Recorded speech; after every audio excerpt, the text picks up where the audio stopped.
عدي كوري حاتم فرمي رسول الله صلى الله عليه وسلم فرمي هيجيك لا ونية إلا الله جل جلاله لروج قيامته قصيلة قالك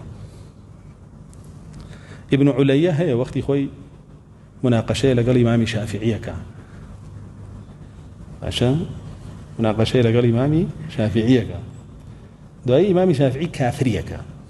لما كافرة تلبا كان يلان بو كافر كرد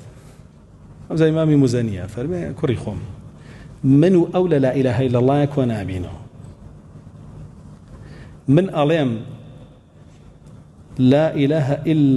إلا الله الذي كلم موسى تكليما من أليم لا إله إلا الله برسلاوي بحق تنهى الله جل جلاله أو ذاتي لقل موسى دوا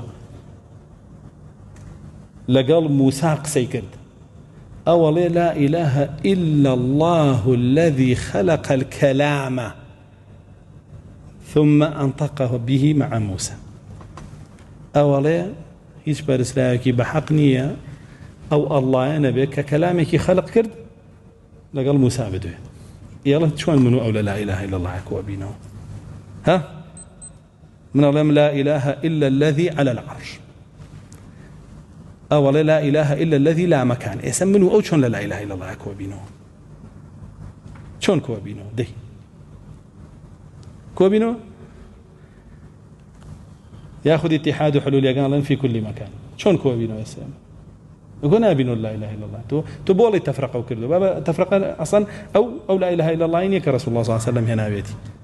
لا إله إلا الله يك يونان بيداو لما ناطق ولا فلاسفة يونان ولي قلتوا أو إنك الله جل جلاله ينادي من شون لقال يكوب مو يعني بوتهم إلا لقال يكوب مو داني بيانم خنات وأنا موافق أو قصي شافعي رضي رحمة الله إليه